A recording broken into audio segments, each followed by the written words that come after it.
అందరికీ నమస్కారం. నా పేరు doctor B Divyasri, ARC international fertility centre నెల్లూరులో consultant and reproductive medicine specialist. ఈరోజు మనము అజూస్పర్మియా గురించి తెలుసుకోబోతున్నాము. అండ్ అజూస్పర్మియాలో ఉన్న లేటెస్ట్ రీసెంట్ ట్రీట్మెంట్ అడ్వాన్సెస్ గురించి చెప్పబోతున్నానండి. అదేంటంటే PRP and stem cell therapy. PRP and stem cell therapy in azoospermia.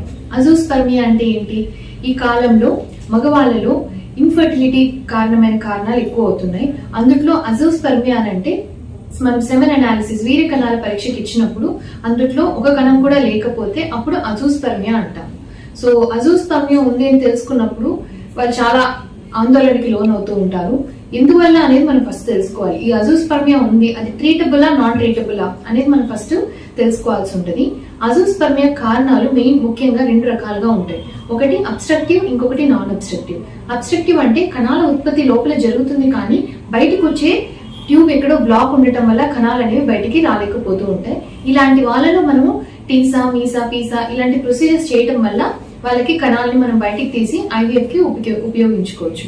అదే నాన్ అబ్స్ట్రక్టివ్ అజూస్పర్మియా అంటే abstraction లేకుండా కూడా కణాల ఉత్పత్తి అనేది లేని వాళ్ళలో ఇంకొంచెం ట్రీట్మెంట్ అనేది వాళ్ళు తీసుకోవాల్సి ఉంటుంది. ఇటువంటి వాళ్ళలో ఇప్పుడు మనం రీసెంట్ గా మాట్లాడబోతున్నది PRP and stem cell therapy.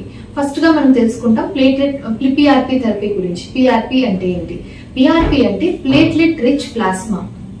అంటే మన రక్తంలో నుంచి ప్లేట్లెట్స్ అనే కణాలని సపరేట్ చేసి దాంతో పాటు కొన్ని గ్రోత్ ఫ్యాక్టర్స్, ఇంటర్ల్యూకిన్స్ అనే వాటిని కూడా సపరేట్ చేసి మనము డైరెక్ట్ గా వృక్షణంలో ఇంజెక్ట్ చేయడం వల్ల ఇటువంటి వాళ్ళలో ఉత్పత్తి అనేది, ప్రొడక్షన్ అనేది ఎవరికైతే లేకుండా జీరోకి వెళ్ళిపోయి ఉందో మళ్ళీ ప్రొడక్షన్ స్టార్ట్ అయ్యే అవకాశాలు ఉంటాయి.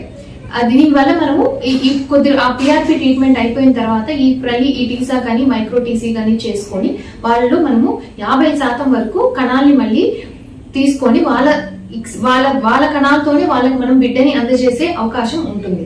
సో చాలా మంది అజూస్పర్మియా అనగానే ఇంకా మా కణాలతో బిడ్డ రాదేమో, వేరే డోనార్కి వెళ్ళాలేమో అనే ఆందోళనలో ఉంటారు. ఇటువంటి వాళ్ళ కోసం అలా ఆ ఆందోళన లేకుండా తన జెనెటిక్, తన జీన్స్ తోనే, తన స్పర్మ్ తోనే మనము ఇక్సీ ద్వారా వాళ్ళకి బేబీ చేసే అవకాశం ఉంటుంది. సో ఇటువంటి వాళ్ళు ఈ ట్రీట్మెంట్ ఆప్షన్ ని ఉపయోగించుకోవచ్చు. ఇంకొకటి stem cell therapy. Stem cell therapy అంటే ఏంటి అని అంటే, ఈ స్టెమ్ సెల్ అనేది మనకి బోన్స్ లో ఉంటాయి. సో యూజువలీ నడుము దగ్గర ఉన్న ఎముకల నుంచి మనం ఈ స్టెమ్ సెల్ అనే వాటిని వేరు చేసి వాటిని మళ్ళీ వృక్షణంలో ఇంజెక్ట్ చేయడం వల్ల కూడాను ఎవరికైతే ఉత్పత్తి అనేది జీరోకి వెళ్ళిపోయిందో మళ్ళీ ఉత్పత్తి స్టార్ట్ అయ్యి మళ్ళీ మనం ఈ మైక్రో టీసీ కానీ టీసా ద్వారా కానీ కణాలని బయటకి వేరు చేసే అవకాశం ఉంటుంది.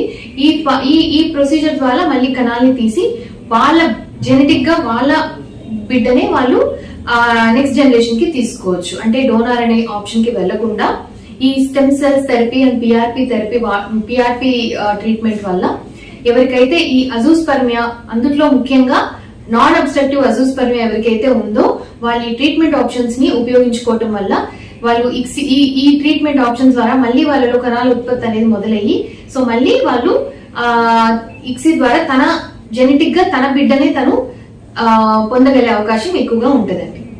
Thank you.